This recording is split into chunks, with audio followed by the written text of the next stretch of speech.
Steelers 37, Lions 27. What's the more impressive of those two numbers, Guy Junker, considering Detroit had 27 at the half? My own laminated notes right there. See, check it out. Nicely done. I'm learning from Ken Laird. Nicely done. What's the more impressive? I'm sorry. Taming the Lions. Nice to listen. Thanks for listening. More impressive number. The 37 by the offense or the 27 allowed and none after the half? The more impressive number is 1.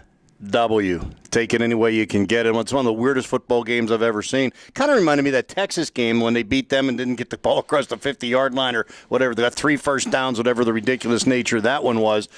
If I'd have told you at 11 o'clock that they were going to give up 27 points in a quarter, you figure there's no way they win. If I'd have told you at 11 o'clock that Calvin Johnson is shut out in the second half and in 3 of the 4 quarters they don't score, you'd think for sure the Steelers would win. I think Detroit lost the game in the first quarter, Ken. They had some misconnections there, wide open guys that Stafford didn't hit. Johnson dropped the ball. A couple of drops they could have had. I think it was Pettigrew that could have had a touchdown catch, didn't come down with it. They could have had 40 at the half. They could have, and then it would have been a different story. I said 2 things yesterday painted a pretty bleak picture. I thought they were for sure going to lose this game. It looked just to me like all the Steeler weaknesses matched up against all the Lions' strengths, and it looked like a mismatch on paper. But I was on with Michael Grau on our pregame show yesterday. I said 2 things. 1, I think there's a lot of pressure on the coaching staff this week to come up with some different wrinkle. You just can't go out there, throw it against the wall with that offensive line banged up, with Kiesel out, with Woodley out, and think something different's going to happen. What do? They come out with the no huddle, 11 of the first 12 plays, score 2 touchdowns on the first 2 drives, and kind of set the tone for the day. Even though they blew that lead, they gave themselves a bit of a cushion. So that was a little bit different, which I think opens up the whole can of worms for down the road. The other thing I said was, how do the Lions handle being in first place for the first time in 8 years by themselves? And I think the fake field goal is a sign that, stuff wasn't happening in the second half for them. I don't want to say it was a panic move. It's aggressive. I didn't like it as soon as he goes, it's a fake. Before he fumbled, before the Steelers they could have made the first down or gotten a touchdown on the play. I didn't care for the call at the time. I think it's almost like life at the top is too good. Let's screw it up. Well, it's a good point. I mean, Detroit coach Jim Schwartz was pretty snippy in his post-game thoughts. Calvin Johnson didn't talk to the media. Only 3 targets in the second half, no catches. So, pressure of dealing with a little success, including a halftime lead, first place on the line. Still tough to win on the road in this league.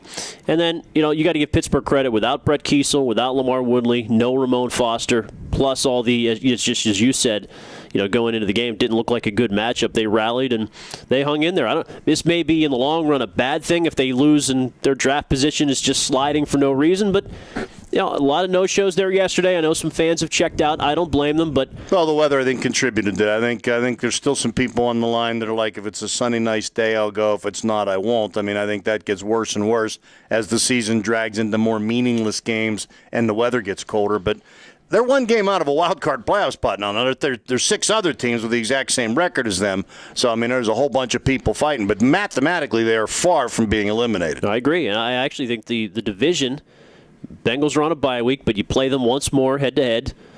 You're really 1 game back if you beat them here in December, and that means you just need them to stumble once. It's hard to think you're going to run the table. Well, you got to beat Cleveland this week, too, to gain the other half game. But, I mean, you're right. That's right. Those are the 2 big games. If you beat Cleveland and beat Cincinnati, you got 1 more game you got to make up somewhere else along the way. Mm-hmm. That's not without possibility. And the Bengals would then have lost 3 division games. Division tiebreaker is after the record is, it's the first tiebreaker in the division. I don't want to put out false hopes, have anyone think that I'm sitting here thinking they're making the playoffs, but the possibility exists, Ken, and the biggest advantage they have in the division, and you're talking about division records, they've only played 2 division games. Right. All 3 of the other, 2 teams are 2-2, 1 team's 1-1, right, beside the Steelers.